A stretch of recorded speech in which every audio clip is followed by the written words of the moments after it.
자, 1차적으로 페이지 135쪽에 있는 홍길동전을 한번 싹 뭐 해보라 그랬어? 네, 읽어보라고 약간의 시간을 드렸습니다. 자, 이 작품 보시면 알겠지만 제목이 이제 홍길동전이야. 소설 읽는 방법 얘기해봐. 항상 뭐부터 보라 그랬어?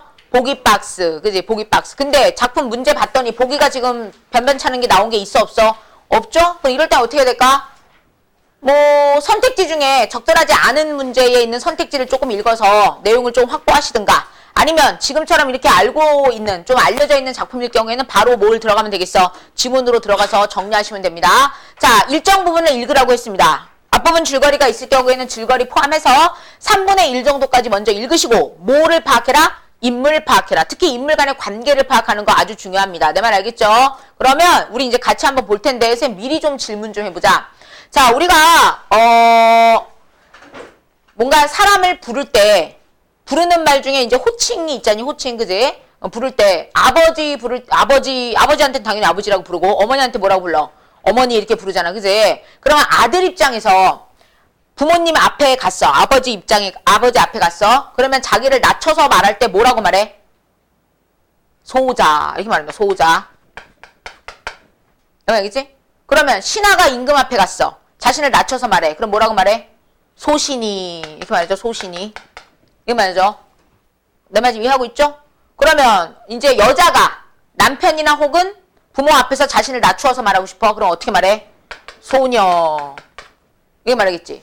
내 말 지금 이해되겠냐? 그러면 형과 아우 관계에서 아우가 형 앞에서 자기를 낮춰서 말하고 싶어. 그럼 뭐라고 말할까? 한문을 동원해봐. 아우, 제자를 쓰면 어떻게 돼? 소제. 이렇게 말한다. 알겠지?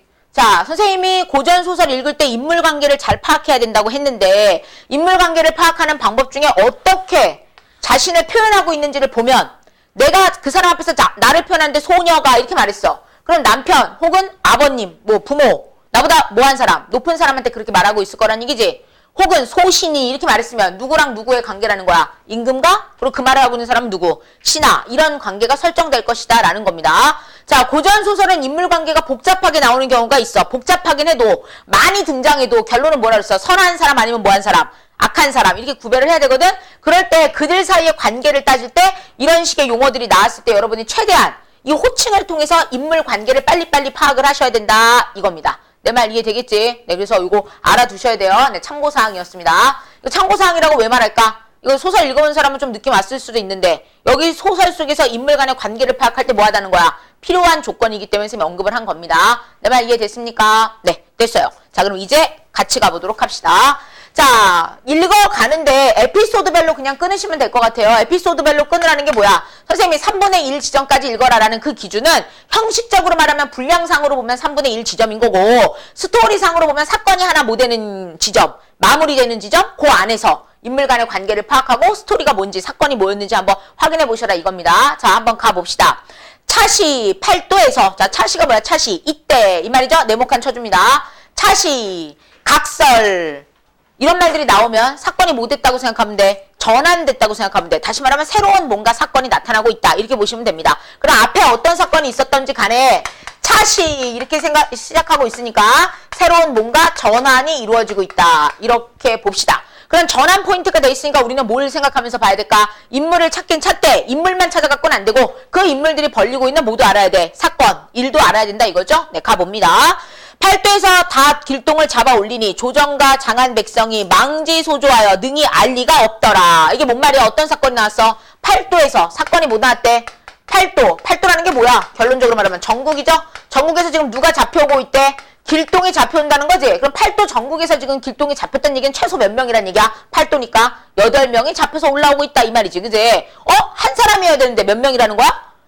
8명. 그래서 어떤 상황이 됐대? 망지소주했다. 이 말 나왔죠? 망지소조.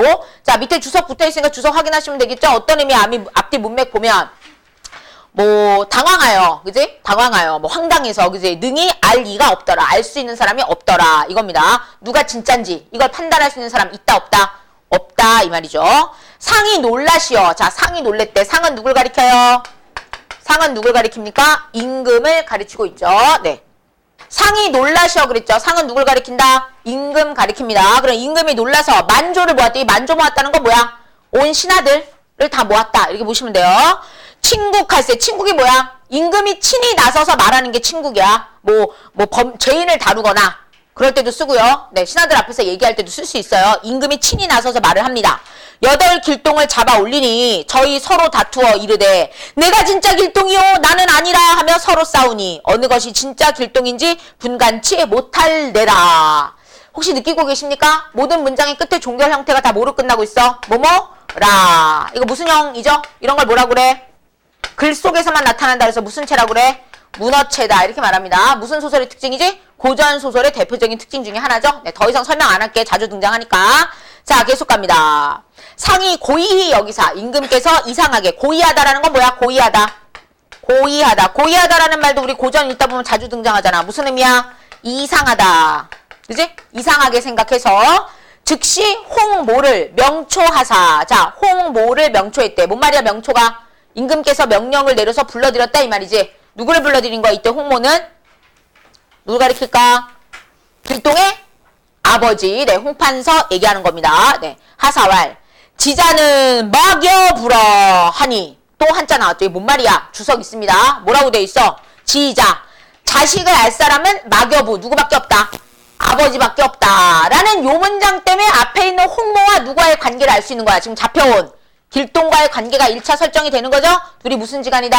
부자관계다. 이겁니다. 저 여덟 중에 경의 아들을 찾아내라. 라고 임금이 뭐 했다 이거야? 명령을 내렸어요. 이거죠. 홍공이 황송하여 돈수 청죄 말합니다. 돈수. 손을 모으고서는 자신의 죄를 청하죠. 신의 천생 길동은 자. 신의 천생 길동이래. 뭔 말이야? 내 아들이긴 한데 천생 길동. 어떻게 태어났대? 천하게 태어났다는 거지? 자, 그럼 길동이는 왜 천하게 태어났을까? 얘 뭐야? 서자지, 서자. 서자의 개념 아시죠? 본래 부인이 아니라 첩을 통해서 난 아들을 가리키는 겁니다. 천생이라고 표현했어요. 좌편 다리에 붉은 혈점이 있사오니 일로조차 알리로소이다. 이 붉은 혈점이 바로 뭐가 되는 거야? 길동을 알려주게 되는 뭐가 돼? 매개체? 이렇게 되는 거죠? 네. 길동을 증명해주는 어떤 증거물이 되는 겁니다. 자, 하고 여덟 길동을 꾸짖습니다. 네가 지척에 임금이 계시고 지척은 가까운 곳이죠. 아래로 네 아비가 있거늘 자신을 가리키죠. 이렇듯 천고에 없는 죄를 지었으니 죽기를 아끼지 말라라고 자기 아들을 꾸짖고 피는 지가 토해요. 그지? 아비가 네. 홍모, 홍판서가 피를 토하며 엎드려져 기절하니 상이 놀랬죠. 임금이 놀라서 야건으로 구하라 하시되. 야건이 누구야? 그렇지, 의사들, 네, 의원들로 하여금 구하라 하시되 차도가 없는지라. 여기까지 한번 사선 글까? 스토리가 하나 끝나고 있죠? 자, 누가 잡혀왔어요? 누가? 길동이 잡혀. 근데 중요한 거 몇 명이야? 8명. 그래서 얘 앞에 누구를 데려왔어? 홍공. 다시 말하면 둘의 관계가 뭐야? 부자지간이에요. 이렇게 되는 거지, 그지? 근데 얘도 8명 중에 1명을 찍어낼 수가 있어, 없어? 없으니까, 그지? 네가 알아서 나와라 하고서는 피를 토하고 쓰러졌어. 이렇게 되는 거 아니야? 근데 지금 쓰러졌는데 다시 살아날 기미가 지금 보여, 안 보여? 안 보이는 그런 상황입니다. 여기까지 스토리가 나온 거야. 자, 우리가 알고 있는 흔한 그 고전소설에서 당연히 누가 여기서 이제 살려내야 될까? 길동이 나타나지 않겠냐? 그죠? 네, 어떻게 길동이 활약을 하는지 봅시다. 여덟 길동이 이 경상을 보고, 이 상황을 보고 일시에 눈물을 흘리며 낭중으로조차 환약, 낭중이 뭔데? 주머니. 주머니에서 환약 1개씩을 내어 입에 들이오니. 환약을 7개씩 냈으면 이게 몇 개가 되는 거야? 8개 되는 거냐? 홍공이 반향 후, 한참 뒤에, 반향이라는 건 한참 후 뒤에 정신을 차리는지라. 이렇게 이해하시면 됩니다. 자, 그럼 누가 살려냈어? 의원이 살렸니? 길동이 살렸니? 길동이 살렸지? 뭘 갖고? 환약 가지고. 이거네. 그럼 자, 이 사건에서 알 수 있는 거 8명인 것도 신기한데 환약을 가지고 사람을 뭐해? 살렸죠? 네. 살림. 자기 아버지를 살리다. 그죠? 이거 다 무슨 성의 요소를 보여주고 있는 부분들이야? 그렇지. 전기성, 비현실적인 요소를 보여주고 있습니다. 그러면서 누구를 되게 영웅의 모습으로 극대화시키고 있어? 길동을 네, 영웅적 면모로서 네, 극대화시키고 있는 효과도 같이 거두고 있다 이겁니다. 자, 이제 패턴이 길동에게 넘어옵니다. 길동 등이. 자, 왜 길동 등이야? 한 명이 아니라 몇 명이라서? 8명. 길동 8명인 거죠. 상께 말합니다. 상이 누구라고? 임금. 신의 아비가 국운을 많이 입었사오니 신이 어찌 감히 불측한 행사를 하오리까마는. 우리 아버지가 국가의 은혜를 입었는데 내가 어떻게 불측한 행동을 하겠냐. 신은 본디 천비소생입니다. 아까도 얘기했죠? 서자 출신. 그 아비를 아비라 못하었고 밑줄입니다. 아, 이게 홍길동 전에 원래 하이라이트 장면 아니야? 아버지를 아버지라 못 부르고 형을 형이라 못하오니 밑줄 쫙 그시고요. 자, 호양호제를 못했다라는 거 이거 그 당시 사회상 중에 어떤 모습을 지금 우리한테 보여주고 있는 거냐? 신분차별, 네, 신분에 대한 차별이 있었다 이거죠. 자, 신분차별이라는 말도 가능하고요. 신분이 존재하는 걸 우리가 무슨 사회라고 그래? 근대사회? 산업사회? 계급사회 되고요. 또 그런 계급이 존재하는 거 뭐라고 돼? 계급 또 봉건사회라고 하잖아. 봉건사회. 그죠? 그럼 봉건사회에 뭐를 지금 지적하고 있는 거야? 그렇지. 신분차별의 문제점, 봉건사회, 계급사회의 문제점을 지적하고 있는 거야. 아버지를 아버지라고 못 부르다니 이게 지금 말이 되는 상황이냐라는 거지. 평생 한이 맺혀 쌓기로 집을 버리고 적당에 참회하오나 백성은 추호 불범하옵고 가급 수령은 준민 고택하는 또 밑줄입니다. 백성은 추호 불범, 가급 수령은 준민 고택하는 재물을 탈취하였사오나 이제 10년을 지내면 조선을 떠나 갈 곳이 있습니다. 이렇게 말했네. 자, 길동이가 자기가 그동안 어떻게 살았는지 말한 거지. 내가 호보호영을 못하니까 집을 뭐 했다는 거야? 나왔죠? 그래서 적당했대. 적당에 참여했대. 적당히 뭔데? 도둑의 무리. 예, 참여를 했어. 백성은 추호 불범하였고 백성들은 안 건드렸어.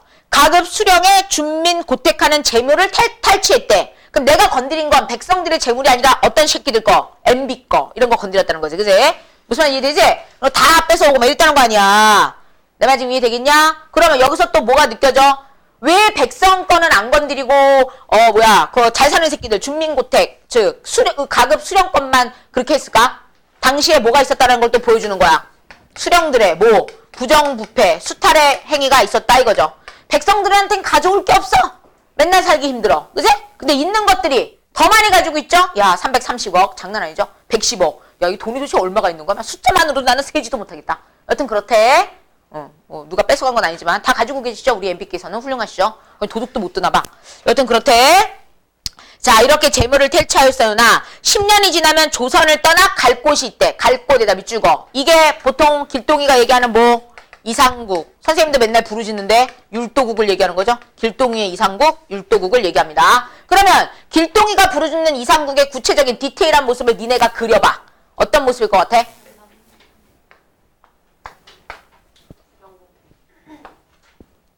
그죠? 이런 거겠지. 이게 현실이면 당연히 이상은 현실에서 뭐 해야 돼? 반대되는 이미지여야 되는 거 아니야? 그 이걸 뒤집어 엎으면 이거 되는 거지 뭐. 이런 걸 꿈꾸고 있다라는 거 느껴집니다. 복걸 성상은 엎드려 빌죠. 근심치 마르시고 신을 잡는 관자를 거두옵소서. 저 잡아들이지 마세요. 전 어차피 때가 되면 알아서 뭐합니다. 갑니다. 이 말이야. 이해됐습니까? 네, 됐죠? 네, 그래서 그럼 여기 A 대사에서 누구의 목소리였죠? 길동의 목소리. 길동의 목소리를 통해서 뭘 알 수 있어? 현실에 문제점 알 수 있죠? 네, 문제점 알 수 있고 그걸 뭐 하고 싶어하는 길동의 소망도 알 수 있어. 타파하고자 하는 길동의 소망도 알 수 있었습니다. 네, 어떤 내용인지만 기억하시면 될 것 같아요. 하고 말을 마치며 여덟 길동이 일시에 넘어지니 자시 본즉 다 초인이라. 바로 다시 보니까 와우! 그 8명이 다 뭐가 됐대? 초인. 풀로 된 사람이래. 뭐 얘기하는 거야? 일명 허수아비. 지푸라기 사람 아니야. 지푸로 된 사람. 또 무슨 성이야? 전기성. 길동이는 또 없어졌어요. 이 말이죠. 상이 더욱 놀라시며 진짜 길동 잡기를 다시 행관하여 팔도에 내리시니라. 다시 잡아와라. 얘는 진짜 길동이 아니었어. 다 초인들이잖아. 라고 말했다. 이겁니다. 여기까지 이해됐습니까? 네, 됐어요. 자, 여기 첫 번째 에피소드를 통해서 두드러지는 건 뭐야? 누구의 전기적인 모습? 길동이의 도술 부리고 전기성의 모습 느껴지고요. 내용상으로는 현실에 뭐하고 있는 모습? 비판하고 있는 것까지 여러분이 정확하게 인지를 하셨어야 됩니다. 이해됐습니까? 그럼 여기까지 뭐가 하나 끝난 거야? 에피소드 완전하게 끝난 겁니다. 어떻게 알았지? 완전하게 끝난 건지? 그 다음에 보니까 또 뭐가 나왔어? 이번에는 차시가 아니라 뭐야? 자설 나왔습니다. 네모칸 치시고요. 이것도 일종의 뭐의 기능을 해? 전환하는 기능을 하죠? 차시는 이때라고 했잖아. 차설은 뭐야? 차설은? 이때 말한다 이거죠. 다시 말하면 이런 개념이라고 보시면 됩니다. 전환이에요. 그러면 에피소드가 두 번째 걸로 이제 뭐 한 거야? 넘어간 걸로 보시면 되죠. 자, 두 번째 이야기. 길동이 초인을 없이 하고 두루 다니더니 4대 문에 방을 붙였어. 4대 문에다가 방을 붙였답니다. 누가 붙인 거야? 길동이 붙였습니다. 요신 길 홍길동은 요신. 여기서 요시는 왜 원래 요가 뭐냐? 간사하다. 요게 이럴 때 요자입니다. 도술 부리는 그지? 홍길동은 아무리 하여도 잡지 못하리니 병조판사 교지를 내리시면 잡히리이다 라고 길동이가 방을 붙였다는 거야. 자기한테 뭐 내리라는 거야? 벼슬을 내리세요 이 말이지. 그지? 자, 길동이 무슨 출신이라고 앞에서 계속 나왔지? 천생 서자 출신이라고 그랬습니다. 벼슬할 수 없죠. 그러면 길동에게 벼슬을 내리라는 건 사실은 신분을 뭐하는 모습이야? 파괴하는, 신분차별을 파괴하는, 타파하는 그런 모습인 거죠. 자, 그렇게 방을 붙였어. 상이 그 방문을 보시고 조신을 모아 의논합니다. 다시 또 신하들을 모아서 의논하죠. 근데 제신왈 모든 신하들이 말하네. 이제 그 도적을 잡으려 하다가 이 도적은 누굴 가리킵니까? 홍길동 가리키죠. 잡지 못하옵고 도리어 병조판서 제수하심은 불가 삼원 어인국이로소이다 라고 말했어요. 아, 이 새끼들 한문 엄청 많이 쓰네. 밑에 주석 있죠? 뭔 말이야? 다른 나라 보기에 무지하게 뭐하다, 부끄럽다, 수치스러운 일이다 이렇게 표현한 거야. 너무 수치스러워서 다른 나라에 알리지도 못한다. 이웃나라가 알까 두렵다. 이런 개념입니다. 알겠습니까? 여하튼 뭐하단 얘기야. 결론은 병조판서 길동에게 줄 수 없다 이거죠. 그런 의미를 정확히 아시는 게 필요해요. 상이 옳다 여기사. 다만 경상감사에게 길동 잡기를 재촉하시더라. 아니 그 많은 애들 중에 하필이면 콕 찍었네. 누구를? 경상감사를 콕 찍었네. 야, 경상감사가 뭐야? 아, 경기도 지역, 아니, 경기도가 아니라 어디냐? 경상도 지역의 수령이다 이거냐? 경상도의 도지사. 그죠? 네, 얘한테 잡아라! 이렇게 더 재촉했다는 거야. 좀 이따가 이유를 파악해 봅시다. 이때 경상감사가 엄지를 보고, 엄한 지령이죠? 엄하게 누가 명령을 내렸어? 임금께서, 지령을 내린 걸 보고, 황공송률하여, 황공송률, 이건 또 뭐니? 황송하고 송률 두렵다 이 말이야. 두려워서 어찌할 줄 모르더니 하루는 1일은 또 네모칸 칩니다. 이런 상황에서 하루는 1일은 이게 나왔다는 거는 이날이 무슨 날? 사건의 날이라는 거죠. 사건 있는 날이라는 거죠. 이것도 일종의 뭐의 기능을 담당해? 전환의 기능을 담당합니다. 사건이 있다는 걸 알려주는 거예요. 길동이 공중에서 내려와 절을 합니다. 누구 앞에? 경상감사 앞에 와서 절을 한다는 거죠? 그럼 경상감사와 지금 누가 만나고 있어? 길동이 말하고 있습니다. 만나고 있습니다. 자, 하늘에서 내려왔다니까 또 무슨 성 느껴져? 곳곳에 숨어있는 전기성과 비현실적인 요소 계속 나오고 있어요. 소재가 지금은 정작 길동이 오니 와! 이것 때문에 한 거야. 아까 호칭관계. 뭐라고 말했어? 경상감사 앞에서 길동이 소재가 이렇게 말합니다. 허허? 그러면 둘의 관계 빨리 얘기해봐. 형제란 얘기죠, 형제. 네, 그래서 얘가 뭐야? 길동이. 아우. 이쪽이 뭐라는 거야? 형이다라는 거 알 수 있죠? 네, 그래서 정작 길동이오니 형장은 아무 염려 마르시고 소재를 결박하여 경사로 보내소서. 감사가 이 말을 듣고 집수유체하여 말합니다. 집수유체는 또 뭐니? 집수. 뭘 잡았어? 손을 잡고. 유체는 뭐야? 유체. 흐른다. 눈물 흘리는 거죠? 울면서 말합니다. 이 무거한 아이야. 무거한 건 또 뭐니? 무고 아니라 무거. 여기선 터무니없다. 네, 터무니없는 아이야. 너도 나와 동기언을. 이 말 뭔 말이야? 동기래. 우리 둘이 같이 뭐다? 같은 동기. 뭐란 뜻이야? 형제건을. 이 뜻이죠? 우리 같이 형제인데 부영의 교훈을 듣지 아니하고 일국이 소동케 하니 어찌 해달지 않으리오. 근데 너 때문에 미치겠어. 이 왼수 새끼야. 왜 말 안 들어? 형 왜 힘들게 해? 아버지도 힘든데. 이렇게 말하는 거잖아. 상황이 됐죠? 네가 이제 정작 몸이 와서 나를 보고 잡혀가기를 자원하니 도리어 기특한 아이로다. 무거한 아이에서 무슨 아이로 바뀌었어? 기특한 아이로다. 왜? 스스로 뭐 하겠다고 해서 절 잡아가세요. 이렇게 말했기 때문에 기특하다라고 표현한 거죠. 넘어갑니다. 하고 급히 길동의 좌편 다리를 보니 과연 흠점이 있거늘. 자, 길동이라고 확신할 수 있다고 그랬습니다. 어떤 매개체, 어떤 증거품, 증거물이 있다 그랬지? 증거흔적. 그렇지. 다리에 붉은 점이 있다고 그랬습니다. 즉시 사지를 각별 결박하고 팔다리 다 묶었다는 거죠. 각각 다 묶었어. 묶어. 함거에 넣어 건장한 장교 수십을 가리어. 함거가 뭐야? 우리 옛날 그 유배 갈 때 보면 이렇게 수레 같은 거 이렇게 타고 가는 거 있지? 지푸라기 위에 앉아가지고 그거 수레 타고 가는 거다 이거야. 장교 수십을 가리어 철통같이 싸고 풍어같이 몰아가되 길동의 안색이 조금도 변치 아니하더라. 자, 길동은 얼굴이 안 바뀌어. 뭐를 유지하고 있다는 거 알 수 있어? 평상심. 평온한 상태를 그대로 유지하고 있는 상태더라 이 말이야. 다시 말하면 얘는 붙잡혀가는 게 별로 그렇게 대수롭지 않은 거지. 그냥 그러고 가고 있습니다. 여러 날 만에 경성에 다다르니 건문에 이르러는 길동이 한번 몸을 요동하매 몸을 요동했다는 게 뭐야? 몸을 한번 흔들어댔던 거지? 그랬더니 철삭이 끊어지고, 철사가 뭐야? 철사줄 다 끊어지고, 함거가 깨어져, 술에 깨지고, 난리 났네. 마치 매암이 허물 벗듯, 비유법이죠? 매미가 허물을 벗듯이 공중으로 오르며, 표현이 운무에 묻혀가니, 누가? 운무, 구름과 안개에 묻혀서 가버렸대. 사라진 주체 누구야? 길동이. 또 무슨 성 느껴져? 전기성 느껴지죠? 장교와 제군이 어이없어서 공중만 바라보고 다만 넋을 이를 따름이라. 할 수 없어 이 연유를 상달하온데. 누구한테 가서 말한 거야? 임금한테. 네, 임금이 들으시고 말합니다. 야, 청고에 이런 일이 어디 있겠냐 하시고 근심하시니 제신 중에 1인이, 제신 중에 1인이니까 몇 명?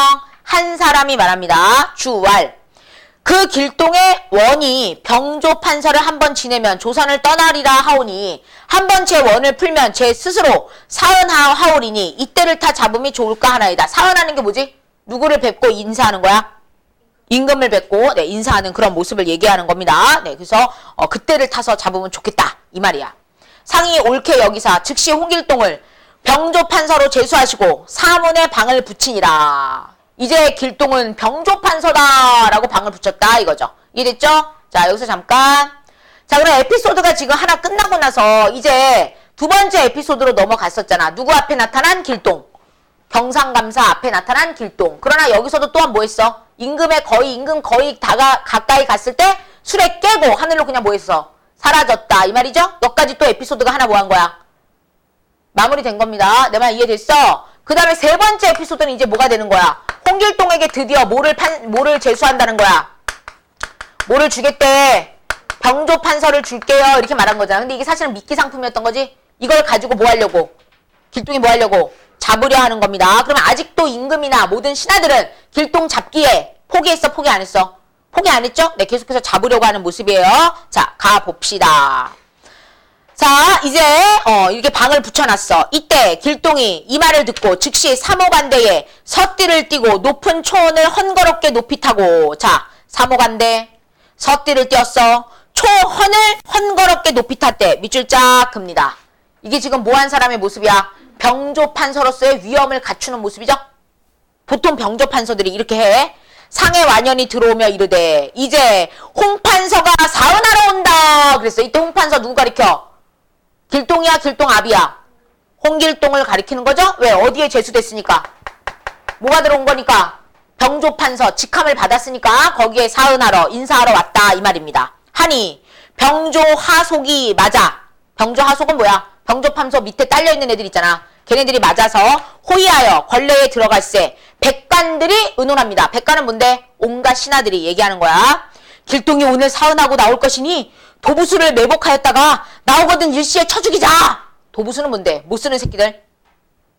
못 쓰는 애들. 칼하고 도끼로 무장되어 있는 애들을 가지고 쳐 죽이자라고 약속을 정했대. 길동이 권례에 들어가 숙배하고 주왈 말합니다. 소신의 죄악이 지중하옵건을. 자, 이번에 길동이 자기를 뭐라고 말했어? 홍길서가 뭐야? 홍길동. 소신 이렇게 말했죠? 누구 앞에서 소신이라고 말하는 거야? 임금 앞에서. 그렇지. 이제 신하로서의 예를 갖추는 거죠.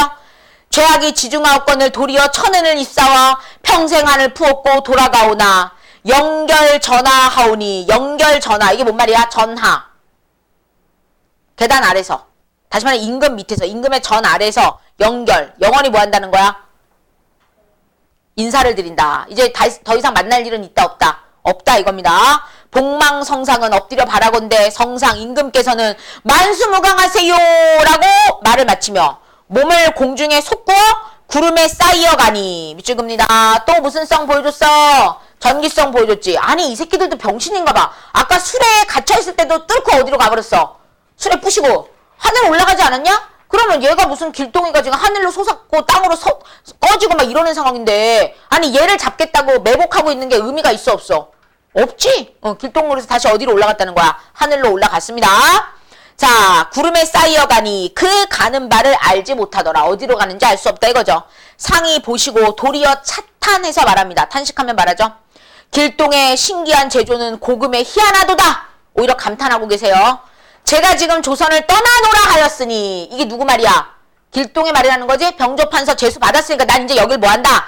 떠난다 했으니 다시는 작폐할 길 없을 것이오. 다시 안 나타날 거다 이 말이야. 폐단을 일으키지 않을 거다 이 말입니다. 비록 수상하나 비록 완전히 믿을 순 없지만 일단은 장부의 쾌한 마음이 있는지라 좋기 염려 없을랐다. 장부의 마음으로 믿겠다 이 말이지. 사내대장부의 마음으로 믿고 네 염려하지 않겠다라고 임금이 의도를 밝히고 있죠.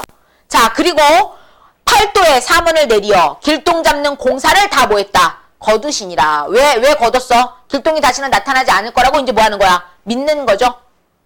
내 말 이해되십니까? 네 여기까지 내용 보시면 됩니다. 자 그럼 이런 에피소드 크게 봤을 때 에피소드가 몇 개 나온 거야? 3개 나왔습니다. 다 누구 잡기랑 혈안이 되어 있어? 길동 잡기랑 관련되어 있는 거죠. 첫 번째는 길동을 잡았는데 몇 명이 나타났다? 8명. 아버지 보러 판단하라고 했는데 판단할 수 없었죠. 도리어 아버지가 쓰러졌고요. 그 쓰러진 아버지를 누가 다시 소생시켰어? 길동이 환약을 통해서 소생시켰습니다. 그러고 나서 길동이 현실의 문제점을 뭐 했어? 겁나 지적질하고 사라졌죠. 자, 두 번째 여전히 길동을 잡으라고 계속 말하고 있죠. 자, 이 두 번째는 이제 누구 앞에 나타났어? 자기의 형 앞에 나타났죠. 잡혀갑니다. 임금에게 호송되고 있는 중간에 거의 다 왔을 때쯤 어떻게 술에 깨고 하늘로 뭐 했어? 사라졌습니다. 그래서 또 길동이 잡는 거 실패하죠. 자, 세 번째 이제는 길동을 잡기 위해서 뭘 줬어? 병조판서라는 직함을 줬죠. 그래서 사원을 갖추기 위해서 누구 앞에 나타난 거야? 임금 앞에 나타났습니다. 그래서 임금 앞에 나타나서 자기의 소원을 풀고 이제 자기는 여기를 뭐 한다라고 얘기한 거야? 떠난다. 영원히 이별을 고하고서는 사라졌다. 이 말입니다. 그리고 그 말을 누가 믿은 거야? 임금이 믿고 길동이 잡아들이려고 했던 방을 다 뭐 했어? 걷어들였다라고 보시면 됩니다. 이해됐습니까? 크게 이어지는 에피소드가 몇 개로 연결되고 있다? 3개로 연결되고 있습니다. 이야기 구조는 다 똑같아요. 누구 잡아들이기? 길동이 잡아들이기 였죠. 자 그럼 그걸 통해서 말하고자 하는 게 뭐였는지 정리해 봅시다. 이 소설을 통해서 말하고자 하는 거 결론적으로 뭐야? 현실의 뭐? 조선이라는 현실의 뭐 제시? 문제점 비판하고 있습니다. 자 그럼 길동이 말했던 이 현실의 문제점을 조금 더 구체적으로 얘기해 봅시다. 뭐뭐 있었어? 신분, 다시 말하면 봉건, 계급의 문제점 있었죠? 대표적인 게 이제 적서 차별제도, 적자와 서자의 차별이 있었던 거 기억하시면 됩니다. 또 뭐 있었어? 탐관오리에 대한 비판. 그래서 백성들 거는 안 뺐고 누구 것만? 수령들의 재물만 탈취했다. 그랬어요. 이해됐습니까? 참고하시고요. 그 다음에 이 안에 있지 않고 자꾸 밖으로 뭐 하려고 그래? 나가라고 그러죠? 그래서 해외 확장, 국외로 뻗는 해외 확장의 의도도 가지고 있었다. 이런 것들에 대해서 비판하고 있다. 이 말입니다. 해외 확장은 해외적으로 확장하는 건 이 자체가 비판은 아니고 이렇게 못하고 있는 현실을 뭐하고 있다고 보면 돼? 비판하고 있다. 이렇게 이해하시면 됩니다. 이해되겠죠? 자, 그러면서 이 소설에 드러난 특징, 비현실적인 무슨성 많았어. 전기성 많았죠? 특히 길동이가 뭐 부리는 모습, 도술 부리는 모습에서 많이 느껴집니다. 기억하시고요. 그 다음에 뭐 허수아비 나타나고 초인 나타나고 그런 부분 네 기억하시면 되겠습니다. 알겠나요? 그 다음 아직은 전형적인 무슨 소설로 보여져? 고전 소설로 보여집니다. 그래서 문체적으로 봤을 때 무슨 체 쓰고 있었고요. 문어체 많았고요. 특히 한문투의 문장들 많이 있었어요. 요것도 기억하시고. 네, 문어체 많이 사용하고 한문 사용들이 빈번하게 나타나고 있는 거. 네, 이런 것도 참고로 다 정리하셔야 됩니다. 된 것 같아요. 네, 문제는 어렵지 않았으니까 잽싸게 보자고. 1번 갑니다. 윗글의 내용으로 적절하지 않은 거 고르랍니다. 1번 길동의 형은 길동이 스스로 잡힌 걸 기특하게 여긴다. 맞습니까? 그러죠? 두 번째, 길동은 병조판서가 바뀌면 나라가 달라질 것이라고 믿는다. 맞습니까? 얘가 병조판서를 달려가는 이유가 뭐야? 지금의 병조판서는 문제가 많고 내가 병조판서가 되면 나라가 달라진다. 이거야? 그건 아니지. 왜? 병조판서 받자마자 여기를 그냥 뭐해? 떠나잖아. 내용상 관계 있어 없어? 없습니다. 세부 내용상 관련 없는 거 다 몇 번이다? 2번입니다. 네, 오케이. 자, 선택지 5번 잠깐 보세요. 길동의 아버지는 길동이 충가효를 모두 어겼다고 판단한다. 맞니? 지금 가까이에는 임금이 있고 또 나도 있는데 네가 이래서는 되겠느냐 이렇게 말하고 있거든. 아버지한테도 못할지 누구한테도 못할지 임금에게도 못할지 다시 말하면 충가효를 다 어겼다. 네, 맞는 말 되는 겁니다. 자, 이어지는 2번 문제 그대로 갈게요. A에 대한 설명입니다. A가 앞에 있던 누구 대사였어? 길동이 말하는 대사였죠. 길동이 말하는 대사. 자, 뭐라고 말하나 한번 볼까? 발화 주체는 복수이지만 실제 인물 길동 한 명의 생각을 담고 있다. 발화 주체 복수 맞아? 왜? 길동이 몇 명이 말하는 거니까? 8명. 그러나 사실은 한 명이다. 맞죠? 두 번째, 부당한 사회 제도에 대한 길동의 비판적 시각이 드러나 있다. 성립됩니까? 그러죠? 아까 이 목소리가 A에 그대로 다 들어있었죠? 네, 맞고요. 3번, 길동이 벌인 일에 제3자의 개입이 밝혀지면서 반전이 일어났다. 자, A 부분 보면 제3자가 거기 들어가 있니? 그런 건 없죠. 이거 다 누가 한 거랑 관련 있어? 길동이 한 일이죠? 네, 관련 없네요. 답 몇 번이겠어? 3번입니다. 네, 태생과 관련된 한 죄인이 되기까지 벌인 사건들이 뭐였는지 알겠죠? 자, 주된 사건의 죄인의 명목이 뭐야? 길동이 죄인이 된 이유? 도둑질이죠? 도둑질. 누구 거 훔쳤어? 탐관 우리의 물건들 훔친 거. 네, 이렇게 이해하시면 됩니다. 자, 3번 갑니다. 기업과 니은에 드러난 임금의 태도 변화를 도식화하라고 그랬습니다. 자, 임금의 심리가 바르게 짝지어진 거. 자, 기업 부분! 길동을 잡아들이다가 엄명을 내렸어. 어떤 이유 때문에 그랬는지 고민하셔야 되고요. 니은, 길동을 잡는 일을 그만뒀네. 마지막 부분이죠? 나부터 해결해볼까? 자, 뭐 때문에 길동 잡는 일을 그만뒀을까? 더 이상 길동이 나타나지 않을 거라고 뭐 하는 거야? 믿는 거죠? 그러면 나 자리에 들어갈 거. 밑에 A, B, C 중에서 뭐가 되겠냐? C 되겠죠? 그럼 C랑 짝이 되는 거 뭐밖에 없어? 기억 아니면 디귿밖에 없네. 찾아봐. 가랑 관련 있는 거. 왜 길동을 잡아들이라고 엄명을 내렸어? 기억이죠? 임금을 기만해서 네, 가만히 둘 수 없다. 잡아들여라. 이렇게 말을 하고 있는 상황이라고 보셔야 됩니다. 답은 몇 번이다? 2번으로 네, 체크하시면 됩니다. 알겠습니까? 네, 넘어갑니다. 138조 6강이죠? 자, 이번에 6강은 뭐야? 창선감의록이라는 소설입니다. 자, 한번 조금 정리를 좀 한번 해보고 갈게. 자, 지금 6강에 뭐가 나왔다고? 창선감의록이 나왔거든? 선생님이 이 창선감의록이라는 게 어떤 유의 소설의 대표인지 한번 써볼게. 무슨 소설의 대표 주자라고? 가문소설. 그러니까 이거 집안에서 벌어지는 여러 가지 사건, 사고 가지고 썼다 이 말이지. 그럼 우리 방금 전에 했던 5강에는 뭐 나왔냐? 5강은 뭐 나왔니? 홍길동전 나왔지? 홍길동전은 왜 줬을까? 현실의 문제점을 뭐하는 소설? 비판하는 소설. 네, 비판. 현실의 문제점에 대한 비판적인 소설이고요. 또 하나가 있는데 또 뭐 있지? 얘도 무슨 성을 갖고 있는 소설? 전기적 소설이다. 영웅적 소설이다. 이게 됩니다. 내 말 알겠냐? 그럼 4강에서 했던 거 혹시 뭔지 기억나니? 김시습 거였는데 뭐 기억나? 기억 안 나? 남연부주지 하지 않았냐? 했어? 안 했어? 했지? 그럼 남연부주지는 뭐 얘기하는 거였어? 남연부주지. 남연부주지는 뭐 얘기하는 거였어? 무슨 세계? 저승세계 얘기하는 거 있잖아. 그지? 이념상으로는 유교적 이념이 들어가 있고요. 맞냐? 내용상으로는 무슨 성이 또 있었어? 비현실적인 전기성의 요소가 또 있었죠? 지금 선생님 뭐 얘기해 주는 것 같아? 고전소설을 줄 때 출제자들이 아무거나 아무 생각 없이 준 게 아니라는 거야. 이런 특징을 갖고 있는 대표, 이런 특징을 갖고 있는 대표, 이런 특징을 갖고 있는 대표 소설을 하나씩 준 거야. 그럼 막말로 가문소설 그럼 이거 하나밖에 없겠어? 되게 많겠지. 그중에 뭐 한 거야? 샘플 하나 한 거고. 그 다음에 비판적이면서 전기성, 영웅적인 특성을 갖고 있는 소설이 하나밖에 없겠어? 많겠지만 뭐로 하나 한 거야? 홍길동정으로 샘플 이렇게 한 거야. 그래서 샘플로 하나씩 예를 들어서 했으면 이걸 통해서 아 이런 비슷한 소설이 나왔을 때 잘 읽어낼 수 있게끔 연습을 하셔야 된다 이거야. 내 말 알겠습니까? 자, 그러면 오늘 가문소설인데요. 선생님이 가문소설 할 때 이걸 또 왜 얘기하냐면 가문소설은 가문 안에서 일어난 일이니까 뭐가 많을까? 인물들이 복잡해. 그래서 인물관계를 잘 정리 못하면 내용이 이해가 잘 안 됩니다. 그래서 네, 인물관계도를 정확하게 그려낼 수 있도록 이렇게 생각을 하셔야 된다라는 거예요. 알겠지? 그 다음에 이 가문에서 벌어진 일이 사실은 조금 이렇게 옮겨가면 궁중에서 벌어지는 일이라고 할 수도 있어. 왜? 궁중 자체에서 벌어지는 일도 하나의 왕족이라는 가문 안에서 벌어지는 거잖아. 그렇게도 이해하시면 됩니다. 그래서 아 이게 궁중 안에서 벌어지는 일일 수도 있겠구나. 그런 생각도 한번 해보면서 접근하셔라 이겁니다. 알겠죠? 자, 보기 박스 먼저 정리합시다. 140페이지에 몇 번 문제? 3번 문제에 보기가 있었어요. 선생님 소설 읽기 전에 보기 박스 나와 있으면 1차적으로 아웃라인 잡으라고 분명히 얘기했어요. 자, 봤더니 무슨 어디 집안 얘기를 한대? 화씨 가문 집안에 대한 얘기다. 흥망성쇠를 중심으로 얘기한다. 이게 주제란 얘기죠. 자, 유교적 봉건 윤리에 부합하는 이상적 인간형. 자, 유교 라인입니다. 유교. 이상적 인간형입니다. 그럼 유교 라인 이상적 인간형에 들어간 사람이 긍정일까 부정일까?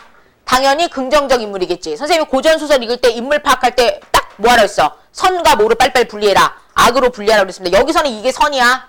그럼 누구였어? 성부인. 또 화진. 화씨 가문에 화진이 있대. 또 화씨 가문에 누구 있대? 화진의 부인 누구? 윤씨. 또 부인 누구? 남씨. 뭐 부인이 이렇게 많아. 맞아? 그 다음에 화춘의 부인인 누구? 임씨. 화춘의 부인이지만 화춘 부인 임씨. 화춘의 부인인 임씨. 이렇게가 무슨 요소를 갖고 있는 인물들이다 이거야. 긍정적인 인물들이다 이겁니다. 특히 화진이나 화진의 부인들은 자신들을 적대시하는 부정적인 인물들로 인한 시련 속에서도 봉건윤리의 핵심이라고 하는 뭐를 지키고 있다? 효를 지킨답니다. 그래서 유교 이상적일 때 특히 여기는 가문소설이니까 뭐에 대한 개념을 강하게 얘기하고 있구나. 효에 대한 얘기를 강하게 하고 있구나. 이렇게 보시면서요. 이런 걸 긍정적인 요소로 보는구나. 이렇게 생각하시면 됩니다. 그러면 여기에 들어가지 않는 인물들은 다 뭐라고 생각하시면 돼? 부정적인 인물들. 이렇게 머릿속에 딱 틀을 잡으시면 되겠죠? 자, 가보겠습니다. 이제 소설 갑니다. 138페이지에 먼저 첫 번째 에피소드 먼저 한번 확인해 볼게요. 자, 이 소설에서 첫 번째 나온 에피소드는 뭐에 대한 얘기였어? 장원급제랑 관련된 얘기였죠? 누가 장원급제했니?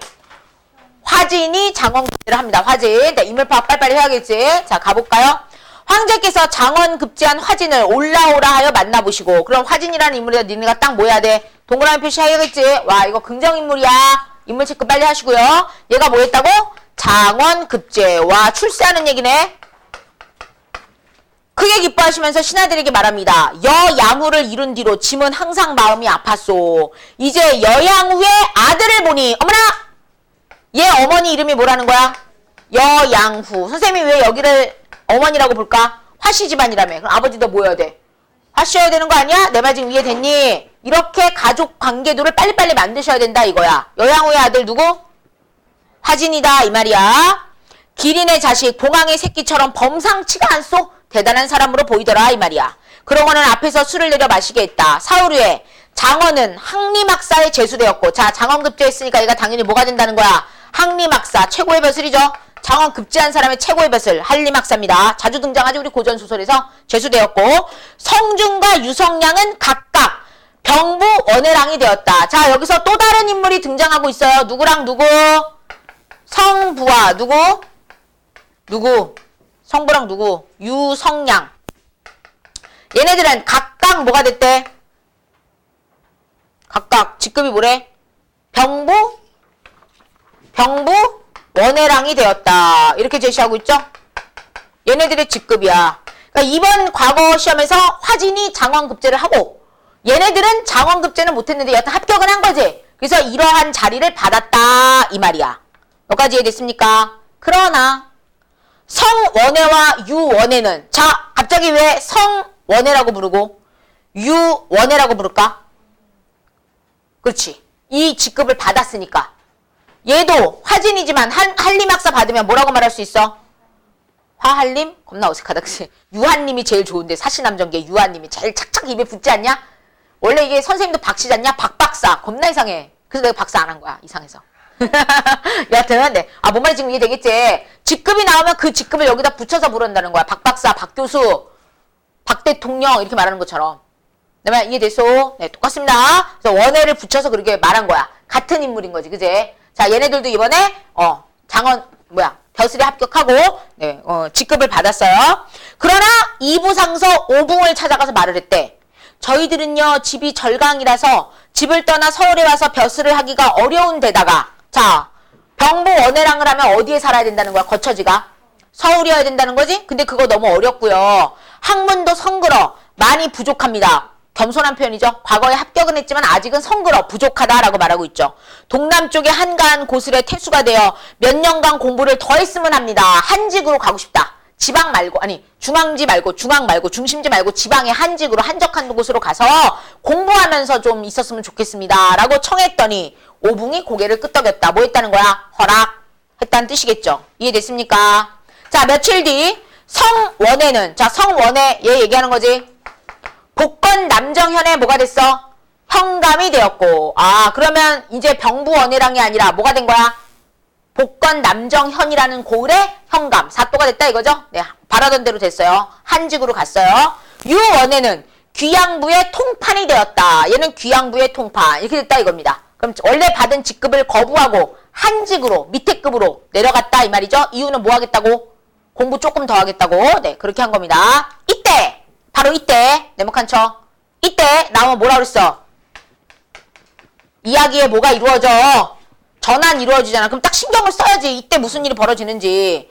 함께 급제한 신진들은, 이때 말하는 신진이 뭐야? 요번에 새롭게 관직에 진출한, 과거에 합격한 사람들, 신진들은 모두 승상인 엄숭에게 인사를 했어요. 그러나 화장원만은, 화장원은 누구냐? 갑자기 화장원이 누구야 지금 이거? 파악됐죠? 장원급제한 누구 가리키는 거야? 화진 가리키는 겁니다. 화장원만은 인사를 가지 않아 엄숭이 불쾌했어. 이거 눈여겨봐야 된다는 거지. 나중에 벼슬 관직을 통해서 시련과 고난이 닥쳐지면 다 누구랑 관련 있겠어? 엄숭과 관련해서. 그렇지. 승상이 누구한테 해코지하겠어? 화진에게 내 못된 짓 할 거다라는 걸 사실은 암시적으로 미리 그 고리를 만들어주고 있죠. 이해됐습니까? 됐어요. 불쾌했다. 다음에 사선 또 한 번 거줍니다.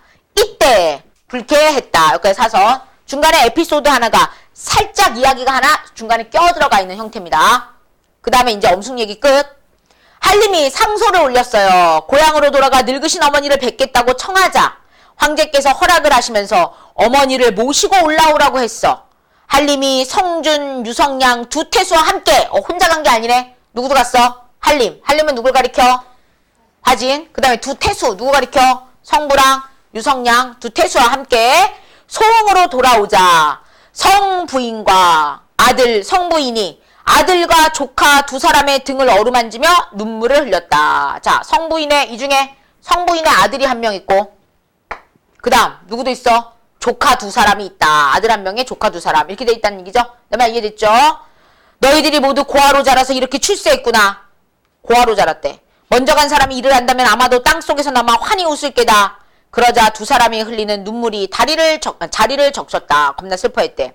이에 성부인은 윤부인과 남부인에게, 자, 윤부인과 남부인은 누구였더라?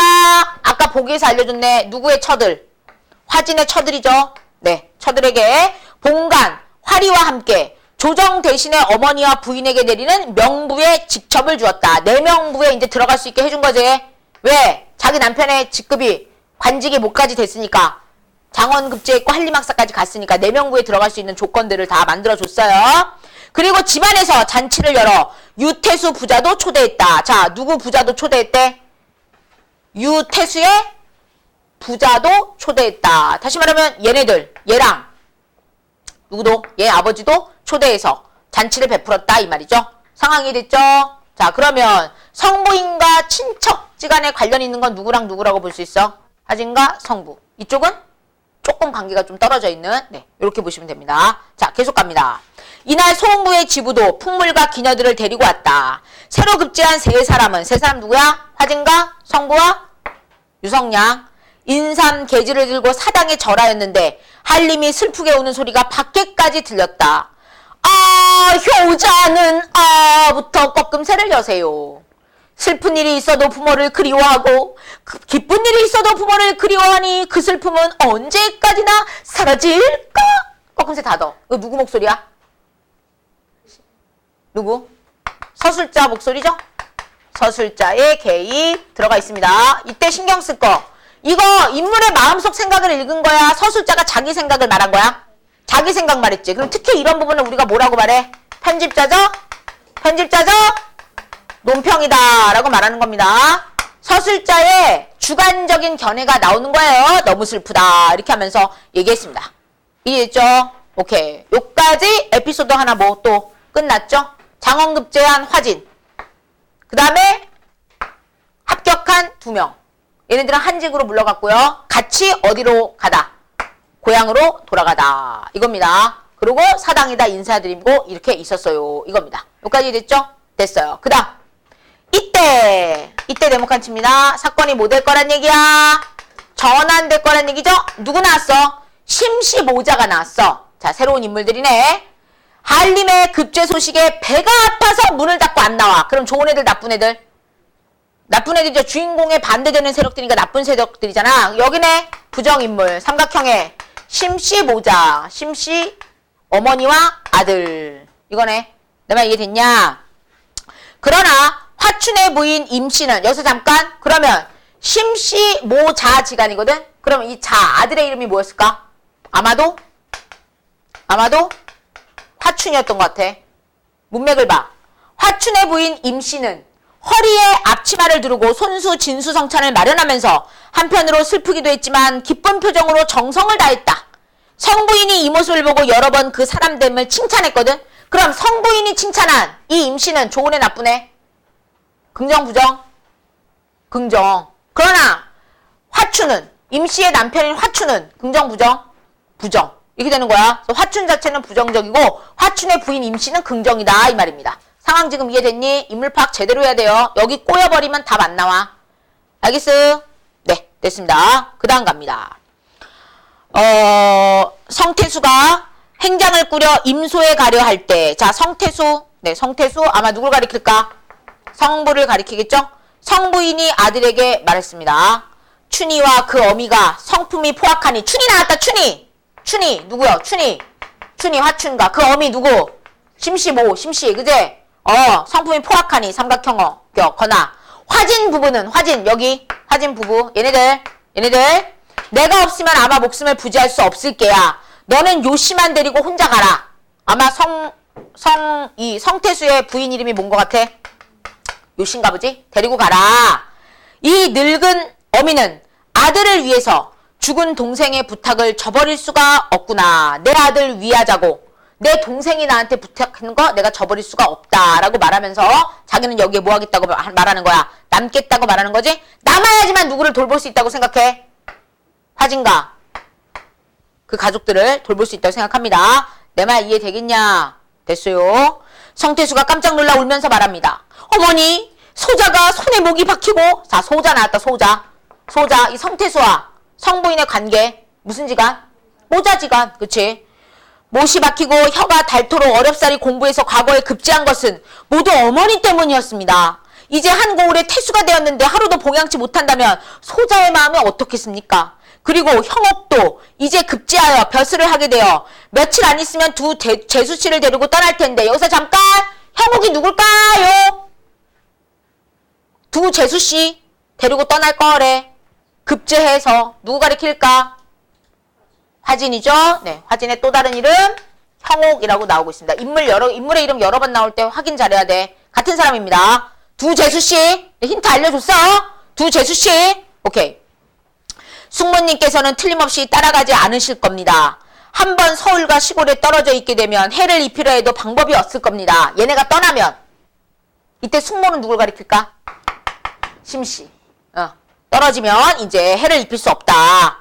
설사 조금 분란이 있더라도 재수씨가 현명하고 지혜로우니 두루 살펴서 잘 보호할 것입니다. 어머니 걱정하지 마시고 소자의 마음을 조금만 헤아려 주십시오. 라고 말해서 성태수가 자기 엄마인 누구를 모시고 가려고 겁나 애쓰는 거야. 성부인을 모시고 가려고 애를 쓰고 있습니다. 그럼 당연히 따라가야 돼, 안 따라가야 돼? 따라가야지. 성부인 입장에 자기 아들 따라가야지. 어떻게 나 보자. 부인은 그래도 처음에 듣지 않았습니다.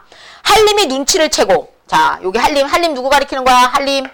화진 얘기하는 거죠. 인물 파악 되지? 인물 정리 빨빨 잘해야 돼. 성부인에게 그냥 떠나시라고 정성스레 권하니 성부인이 눈물을 흘리며 허락했습니다. 이 허락했다는 얘기는 이제 누구도 여기서 사라지는 거야. 성부인도 없어요. 이 말이지. 그지? 그럼 이 집안의 어른이 지금 누구만 남게 되는 거야? 심씨. 그럼 이제 심씨의 세상에 오는 거야. 심씨가 이제 얘네들을 맘 놓고 뭐 할 수 있는 상황이 돼버렸어. 괴롭힐 수 있는 상황이 돼버렸다. 이겁니다. 상황 이해됐습니까? 이해됐습니까? 인물관계 잘 정리해야 돼. 내가 누차 강조하는데 가문소설이야. 가문소설에서는 이런 관직명, 그 다음에 어렸을 때 불렀던 이름, 커서 얻게 된 이름에 따라서 막 같은 사람인데 여러 가지 이름을 쓰거든. 헷갈리지 않게 잘 정리를 해내셔야 된다 이겁니다. 알겠습니까? 이해됐습니까? 됐어요. 가봅시다. 꺾음새 열어라. 꺾음새 열어. 이제부터 효자의 고난이 이루말할 수 없겠구나. 조물주의 의도는 무엇인가? 또 누구 목소리야? 얘죠? 얘가 또 개입했습니다. 내 말 이해되겠냐? 네, 개입을 해서 상황을 말하고 있어요. 두 태수가 떠나는 날. 누구랑 누구 다 떠나?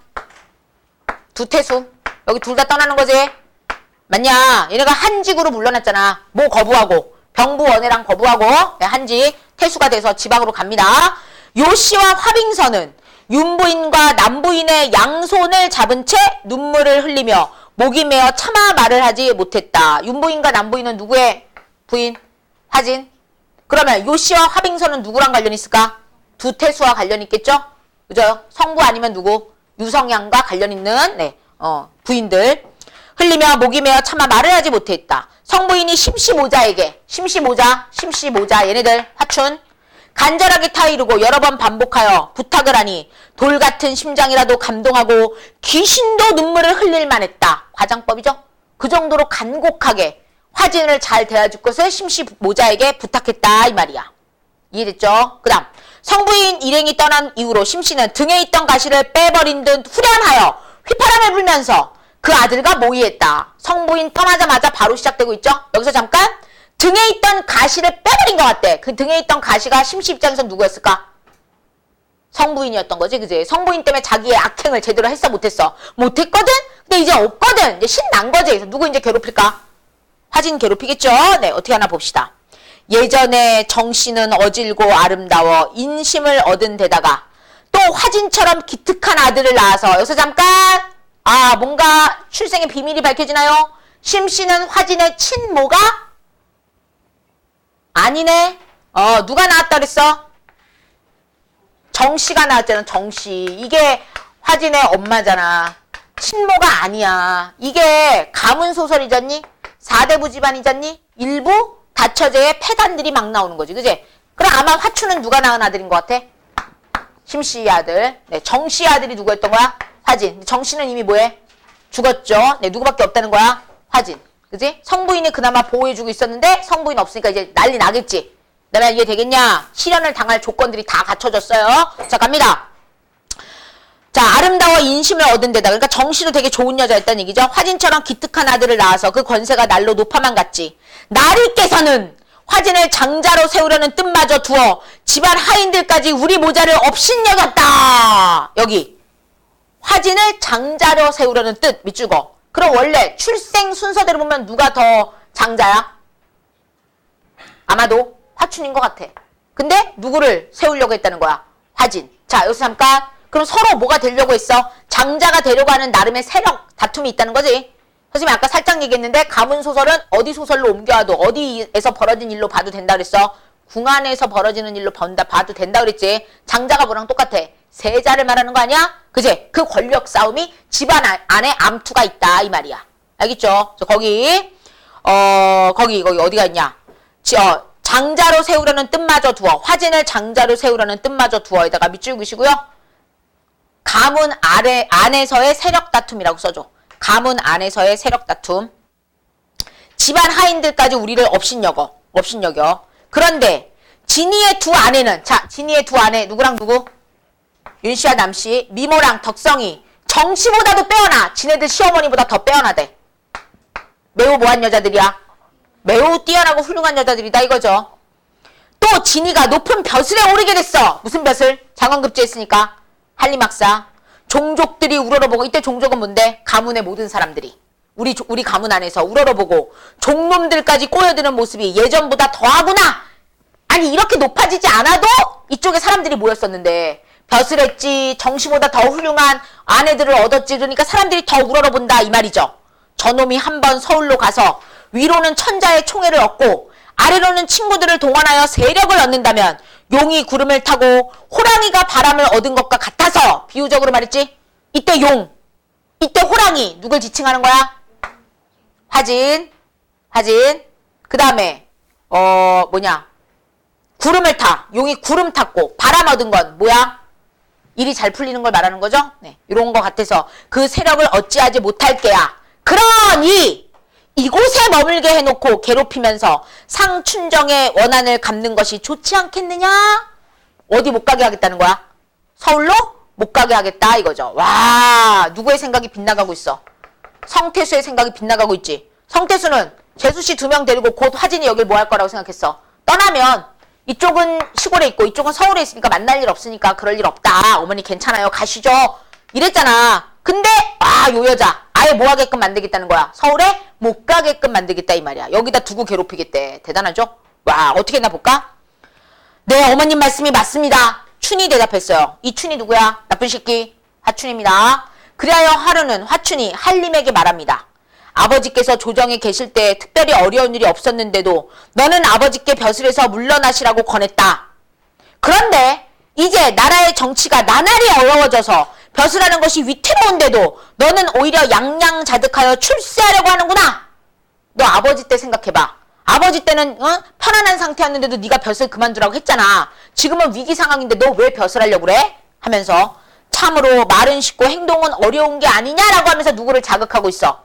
화진을 자극하고 있죠? 뭐 못하게?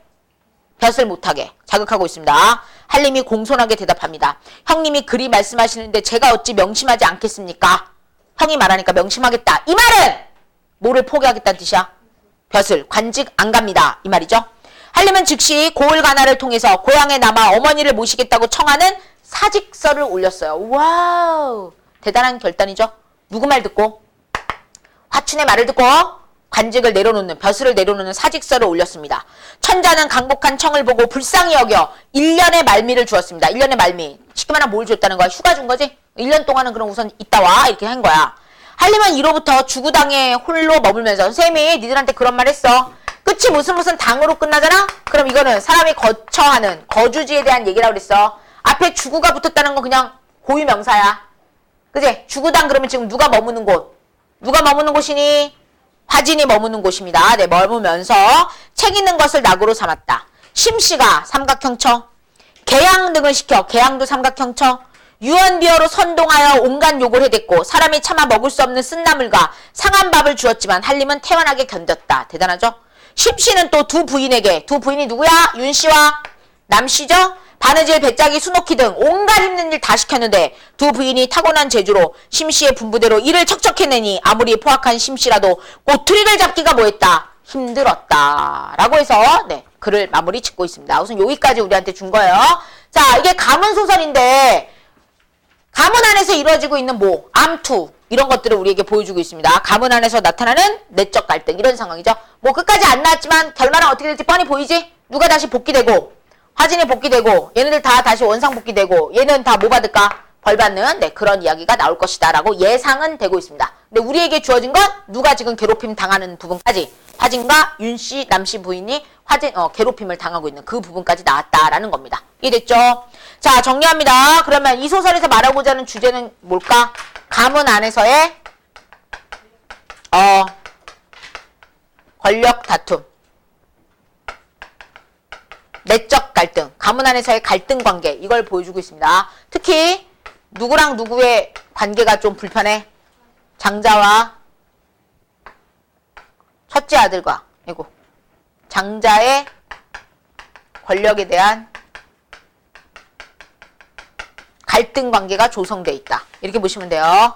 참고하시고 기본적인 인물 구조는 기본적인 고전소설과 똑같이 무슨 구조로 되어 있어? 선과 악의 구조로 되어 있습니다. 네, 인물 체크하는 거 잘해야 됩니다. 알겠지요? 특히 근데 이 소설은 전기성 있어? 비현실적 요소 있어? 그런 거 없습니다. 지극히 현실적인 거 되어 있고요. 그 다음 중요할 건 아까 누구 목소리가 중간중간 엄청 많이 등장했어. 서술자 개입, 네, 편집자적 논평, 서술자의 판단이 많이 개입하고 있다는 거, 편집자적 논평이 개입되고 있는 걸 잘 기억을 하시면 될 것 같아요. 알겠습니까? 네, 반개 인물이 나오기 때문에 가문 소설은 어쩔 수 없어. 가족관계가 복잡하잖아, 우리나라가. 그러니까 그 반개 인물들을 잘 정리해내는 게 관건이다. 이렇게 생각합니다. 정리됐나요? 네, 됐습니다. 자, 그럼 이제 문제 빨리 해볼까? 1번. 자, 윗글을 이해한 내용으로 적절하지 않은 거 고르랍니다. 이거 세부 내용이죠? 1번. 승상 엄승은 화진이 자신에게 인사 오지 않은 걸 불쾌하게 여겼다. 맞죠? 네, 5. 황제는 여양우의 아들인 화진이 과거에 장원급제한 것을 기뻐합니다. 맞습니까? 맞죠? 5. 성부인은 자신의 아들과 조카가 모두 과거에 급제한 것을 기뻐했다. 맞습니까? 그렇죠. 4번 성부인은 자신 때문에 심씨와 화춘이 화진을 해치려 한다고 생각하였다. 나 때문에 해쳐? 아니, 얘네들은 원래 해칠 애들이고 내가 있어야지 그나마 그걸 뭐 해줄 수 있다. 막아주고 보호해줄 수 있다고 생각하는 거죠? 그럼 이 말은 맞아 틀려? 틀렸죠. 세부 내용이 잘못 파악됐네. 답은 몇 번이야? 4번입니다. 성진과 유성량은 한가한 직무를 수행하며 원래 줬던 건 병부 원해랑인데 이거 말고 지방에 조금 떨어진 곳에 그냥 한직을 원했죠. 네, 맞습니다. 넘어갑니다. 2번 문제. A와 B에 대한 이해로 가장 적절한 걸 고르라고 했습니다. A도 그렇고 B도 그렇고 뭐야? 대화죠? A는 누구 목소리? 성태수의 목소리. 성부의 목소리. B는 누구 목소리? B는 누구 거였니? 심씨의 목소리였죠. 네, 그럼 정리합시다. 1번. B와 달리 가로합니다. A만 생각할게. A는 자신의 정체를 밝히면서 타인에 대한 원망 전혀 관계없죠. X. 2번 A와 달리 가로합니다. B는 상대에게 자신의 역할과 본분에 충실할 것을 강조합니까? B가 관계없죠. X. A, B 모두 역사적 사실 네 관련 없고요. 4번 A와 B 모두 상대방의 과거 발언 인용 관련 없죠. X. 5번 A와 B는 모두 상황을 가정하여 상대방을 설득하는 근거로 활용했다. 자, 얘는 어떤 상황을 가정했지? 곧 재수씨 데리고 뭐 할 거다. 떠나면 이렇게 될 거다. 이거죠. 그죠? 맞습니까? 그 다음 심씨는 어떤 상황을 가정했어? 제가 서울에 가서 벼슬 하면 천재의 성은을 입고 그제 뭐 바람 만난 용 소리 구름 만난 용 바람 만난 호랑이처럼 될 거다. 이렇게 가정했죠. 그래서 그거 보내면 안 된다. 이렇게 말하고 있는 겁니다. 그럼 상황을 가정하여 상대방을 설득하는 근거다. 자, 그럼 설득의 대상은 얘는 누구였지? 성부인. 얘는 같이 모의하자고 누굴 설득시켰어? 아들 화춘을 설득하고 있다. 이렇게 보시면 됩니다. 내 말 이해됐니? 네. 의미 파악 정확히 하시고 따라서 적절한 건 몇 번이었다? 5번이었습니다. 자, 이어서 3번 갑시다. 적절하지 않은 거 찾아보래요. 1번 갑니다. 기억에서 한림이 사당에서 부모를 그리워하며 우는 모습은 여기까지 사성급입니다. 작품 내용이죠? 자, 작품 내용에 따른 뭐 부여해야 돼? 의미 부여하세요. 효를 중요하게 여기는 인물의 면모다. 맞아 틀려? 맞죠? 5. 2번 니은에서 정성을 다하는 임씨의 태도는 사성그세요. 화춘의 부인이지만 정성을 다하고 있는 임씨입니다. 그죠? 그럼 이 모습은 성숙한 인격을 드러낸다는 면에서 긍정적 인물이다. 맞아 틀려? 맞죠? 3번 디귿에서 한림이 성부인에게 성태수와 함께 떠날 것을 권하는 모습은 사성급입니다. 여기가 작품 내용이죠? 심씨에 대한 효를 적극적으로 실천하고자 하는 인물의 성품이다. 한림이 심씨에 대한 효를 실천하려고 하는 성품이 보이는 거야? 그건 아니지. 뭘 권유하고 있어? 그냥 같이 가시라고 권유하고 있는 거지. 그지? 왜? 자기 보호한다고 성부인이 남아있으면 성부가 또 뭐하니까? 슬프니까. 그건 안 될 말이니까. 그래서 가시라고 권하고 있습니다. 근데 이거는 화진의 효와는 관련이 없는 거죠. 그래서 틀린 말이네요. 답 몇 번이야? 답 몇 번이야? 틀린 거, 적절하지 않은 거? 3번이겠죠? 4번 갑니다. 리을에서 화춘이 아버지와 화진 사이의 과거 일을 들어 화진의 사직을 권유하는 태도는 사성급입니다. 작품 내용이 있었죠? 화진을 적대시하는 화춘의 면모다. 맞죠? 지 엄마랑 짜고 이렇게 하는 거죠. 5번 미음에서 한림이 심씨의 부당한 대우를 감내하는 모습은 사성급입니다. 시련 속에서도 뭐를 실천하는 모습이다? 효를 실천하는 성숙한 모습이다. 아까 보기 박스에서도 얘기했지만 얘가 가문소설이다 보니까 여기 이상적으로 생각하는 뭐를 실천하는 작품이 나온다는 거야. 유교, 이상적인 효를 실천하는 모습이 나온다라는 거 이해하시면 됩니다. 자, 이어서 4번 문제입니다. A에 대한 설명 그랬네요. A가 뭐였더라? 성원혜랑 유원혜가 자기들에게 부여됐던 요 관직 말고 한직으로 가겠다고 얘기하는 그 장면입니다. 그렇게 한 이유가 뭐였더라? 왜 그렇게 한 거지? 적절한 거. 자, 이게 어떤 기능을 했어? 1번. 성부인의 숨겨왔던 위선적 면모가 나왔냐? 전혀 안 맞죠? 위선적인 건 겉과 속이 뭐 한 거야? 다른 거잖아. 관련 없죠? X. 성부인에 대한 심씨의 공격적인 태도가 표출되나? 이것도 관련 없죠? 성준과 유성량에 대한 화진의 시기심? 관련 없습니다. 심씨 모자에 의한 성부인 모자가 가문에서 축출될 거야?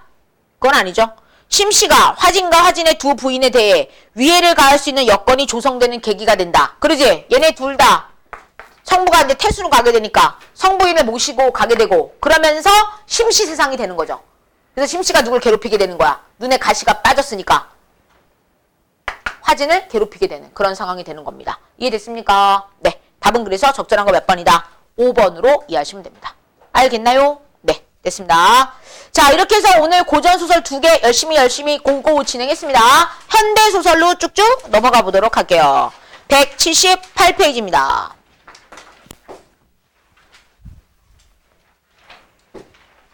현대소설을 읽으셔도 고전소설이랑 기본적인 읽기법은 다 뭐해? 똑같다 그랬죠. 그죠? 그러면 우리가 4번 문제에 보면 뭐가 딱 걸려있어? 보기 박스 걸려있으니까 보기 내용을 통해서 무엇을 말하려고 한 건지 먼저 의도 파악을 하시란 얘기야. 그제? 자, 봤더니요. 이 소설을 통해서 말하고 싶은 게 무슨 계층에 대한 얘기라는 거야? 권력 계층이 있고 또 뭐가 있대? 소외 계층이 있는 무슨 구조? 이원론적 대립구조에 대한 얘기가 이 작품에 나올 것이다 이 말이지. 그제? 그럼 얘가 뭐한 자? 가진 자. 얘가 뭐한 자? 못 가진 자. 이렇게 될 거 아니야. 그죠? 네, 이런 상황이다라고 보면 됩니다. 자, 근데 이런 걸 다루는 김정한의 소설에서는 어느 한쪽으로 힘을 몰아주는 역할을 하는 중간자가 등장하는 경우가 있대. 자, 보통은 어느 한쪽으로 힘을 몰아주는 중간자래. 중간자가 보통 누구랑 결탁할 확률이 높아?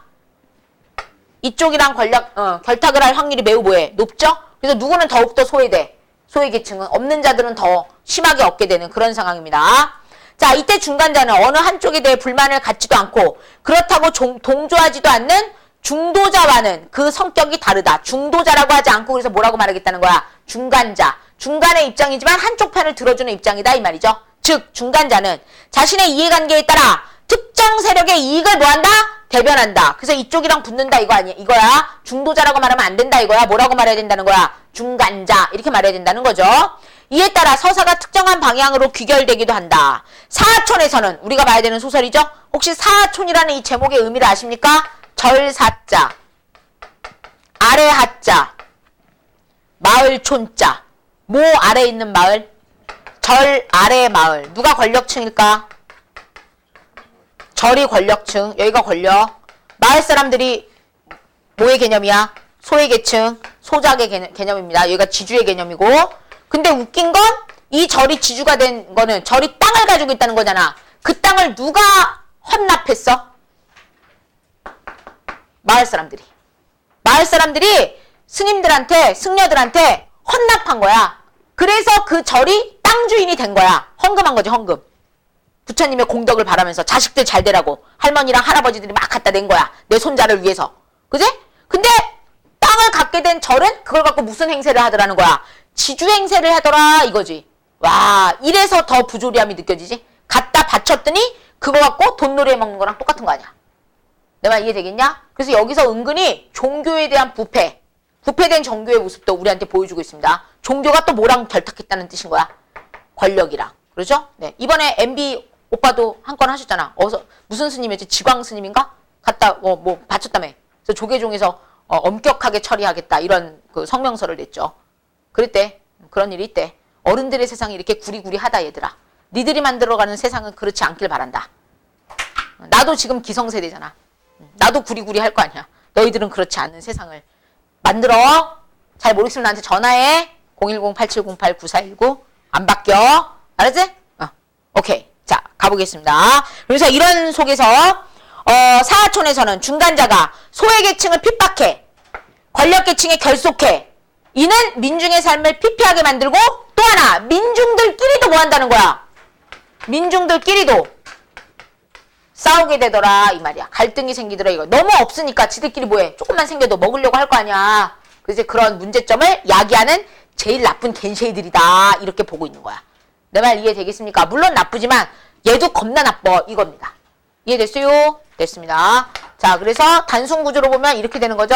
근데 선생님이 현대소설을 읽을 때는 너무 단순하게만 보지 말라고 그랬어. 이 사안에 대해서, 이 건에 대해서 어떤 가치관이 옳고 그른지 판단하기 힘들다고 그랬어. 그냥 이렇게 사는 사람도 있고 저렇게 사는 사람도 있구나. 이렇게 이해하시면 되고요.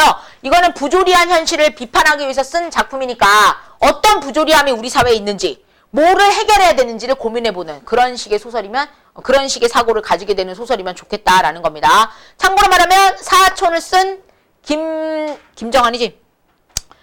유명한 작품 중에 하나가 모래톱 이야기입니다. 조마이섬 사람들, 갈바세 영감 기억난다고 해줘. 기출문제에서도 엄청 많이 봤습니다. 네, 같은 구조죠. 거기도 권력계층, 이 조마이섬에 살고 있는 사람들의 땅이 아니라 한 번도 오지 않았던 서류상으로만 주인인 그들이 이 땅의 주인이라고 말하는 거 아니야. 근데 우리가 보기에 진정한 주인은 누구야? 갈바세 영감을 비롯한 조마이섬 사람들이 진정한 주인 아니야? 네, 그런 거에 대한 문제점을 제기했던 작품입니다. 마찬가지 패턴을 갖고 있는 같은 구조야. 근데 이번에는 어디 아래 마을? 절 아래 마을을 통해서 보여주겠다 이겁니다. 이해됐죠? 자, 가봅니다. 지문 갑시다. 이글이글 달아있는 폭양 아래 난데없는 홍수다. 물벌레 고기 새끼가 죄다 말라져 죽고 땅거미가 줄을 치이고 개미떼가 장을 벌였던 봇도랑에. 원래 지금 무슨 상태라는 거야? 무지한 가뭄 상태였다는 거 아니야? 근데 갑자기 난데없이 뭐가 났대? 홍수다. 이렇게 말하고 있는 거지. 지금 가뭄인데, 한창 가뭄인데 둔덕이 넘게 뻘건 황토물이 쏟아져 내렸대. 비가 내리고 있는 게 아니네. 그냥 황토물이 쏟아져 내렸대. 빨갛게 타서 죽은 곡식이야. 인제 와서 물인들 알려마는. 그래도 타다 남은 벼와 시든 두렁콩들은 물소리만 들어도 생기를 얻은 듯이 춤을 추는 것 같다. 비유적 표현이죠. 한길 양옆을 흘러가는 봇도랑가에는 흰 옷, 누런 옷, 혹은 검은 옷, 검정 치마가 미친 듯이 부산하게 떠들며 오르내린다. 거기! 흰 옷, 누런 옷, 혹은 검정 치마. 누굴 가리키는 거야? 그 물을 가지고 농작물에 좀 데워보려고 노력하는 농민들의 모습이죠? 네, 농민들이라고 써줍니다. 수도 저수지에 물을 터놓은 것이다. 이게 바로 뭐의 원인이야? 홍수라고 생각하는 것의 이유죠? 저수지를 텄어. 저수지에서 물이 내려오게끔 했다는 거야. 진짜 비가 온 게 아닙니다. 성동리 농민들이 밤낮 없이 몰려가서 애원에 탄원에 손발 닳도록 빌고 불평도 하고 나중에 밤중에 수원지 우란에까지 들어가 물을 달리 돌려달라고 했기 때문에 TC 수도 출장소에서도 작년처럼 폭동이 일어날까 두려워서 저수지 소재도 할 겸 제2 저수지에 물을 터놓게 된 것이다. 이유 알겠죠? 폭동이 일어날까 두려워서. 폭동 밑에 쓸까? 자, 민중들의 연대행위죠. 한꺼번에 모여서 뭐 했어? 그냥 조용히 평화적 시위만 했는데 폭동이라고 표현했으니까 모두 살짝 있었나 봐. 폭력적인 것도 막 방망이 휘두르고 막 이런 것도 막 했나 보지. 네, 그게 일어날까 무서워서 물을 하나, 저수지 하나를 터줬다 이겁니다. 그러나 소재 청소. 소재한다 그러지 청소한다는 거. 바닥까지 한번 청소하려면 저수지 물을 쫙 모여야 돼. 빼야 될 거 아니야? 그렇지. 소재는 청소한다라는 개념입니다. 오케이. 그러나 네모칸 칠까? 이 말 나오는 거 보니까 이 물이 별로 의미가 없는 것 같죠? 자, 볼까요? 고까지 저수지의 물로서는 넓은 들을 구한다는 건 되지도 않고요. 물을 보게 된 것이 차라리 없을 때보다 더 한층 시끄럽고 뭐만 생겼어? 싸움만 벌어졌다. 밑줄입니다. 이 싸움은 왜 벌어졌을까? 그 물을 서로 얻다 갖다 대려고 자기 논밭에 대려고 하다 보니까 오히려 뭐만 생겼다 이거야. 싸움만 생겼어요. 이 말이죠. 민중 간의 갈등이라고 써줘. 들깨는 구체적 인물 나왔습니다. 들깨. 네, 들깨. 인물 민중들 중에 농민들 중에 한 명 나왔어. 이름이 들깨야. 논이 복고리에 달렸기 때문에 보의 꼬리에 달려있어. 몇 번이나 저수지 물구멍까지 올라가지 않으면 아니 되었다. 다시 말하면 들깨 거에는 물 가기가 되게 쉬워 어려워? 어렵다는 얘기죠. 그러나 그렇게 본 머리까지 가서 물을 조금 달아가지고 오면 도중에서 이리저리 다 떼이고 자기 논까지 잘 오지도 않았어. 내가 기껏 애써 놓으면 우리 논까지 이렇게 와야 되는데 중간에 다른 데 다 흘러가 버리고 내 논에는 오지도 않는다 이 말이죠. 열 받아 안 받아? 받겠지. 엄청 억울하겠지. 이렇게 수삼차 오르내리고 보니 꾹 눌러오던 화가 그만 불끈 치밀었다. 열받았죠? 지렁이도 밟으면 꿈틀한다고 화가 났죠? 여보 노장님! 들깨는 오던 걸음을 되돌려서 소리치며 빌탈길에 더위를 잡았다. 제기 논을 떼었으면 떼었지 이젠 할 수 없다. 논을 떼었으면 떼었지. 이때 떼다는 건 뭐야? 논을 뺏기만 뺏겼지. 이젠 할 수 없다. 싸움이다. 이렇게 가는 거지. 물 갖고 와야 돼. 이거죠. 이해됐냐? 뭐가 느껴져? 갈등. 느껴집니다. 마지막까지 코너에 몰린 거지. 아주 발악을 하는 거야. 그는 급기야 이를 악물었다. 어느 앞이라고 만약 한 번이라도 점잖은 중에게 섣불리 반항을 했다가는 두말 없이 절논이라고는 뚝딱 떼이고 마는 것이다. 선생님 아까 살짝 얘기했습니다. 이 지역의 땅은 지금 다 누구 소재로 되어 있어? 절의 소지. 보강리 절의 소지로 되어 있습니다. 근데 사실은 그게 원래 다 누구 거였다고? 마을 사람들 거였거든. 근데 가서 뭐 했어? 헌납했죠? 그래서 지금 절이 주지가 되어 있는 상태야. 주지된다. 지주. 땅 주인. 내 말 이해됐어? 그래서 조금만 소작농들이 뭐라고 하면 너 그럼 내년부터 우리 땅에 농사 짓지 마. 절에서 그런다는 얘기지. 근데 지금 떼이고 나발이고 간에 나 지금 가서 뭐 해야 돼? 싸워야 된다. 라고 누가 생각했다는 거야. 들깨가 생각한 상황이다. 이 말입니다. 노승은 들은 채 만 채 들깨가 가까이 가도 양산을 받은 그대로 물을 가로막고 있었다. 여보 이게 무슨 짓이오? 밑에 사람들은 굶어 죽어도 좋단 말이오? 들깨는 커다란 샤벨로서 노승의 장난감 같은 삽가래를 떼짱과 함께 찍어 당겼다. 물은 다시 쎄 하고 밑으로 흘러내렸다. 이 사람이 버릇없이 왜 이럴까?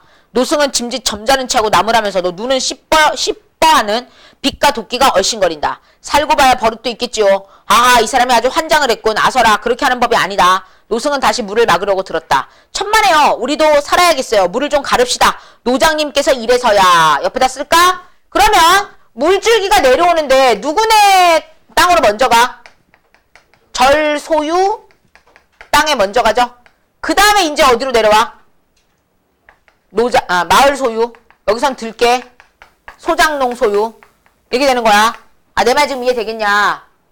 이해되겠어? 마을 소유라고 그러면 헷갈리니까 마을 사람 소유. 이렇게 되는 거야. 소유도 아니고 사실은 정확히 말하면 얘네 뭐야? 소장농들이잖아. 소장농도 근데 나중에 토지세 내려면 뭐 소출이 나와야지 되지. 어떤 상황인지 알겠냐? 근데 여기서 딱 물줄기를 뭐 해버리니까?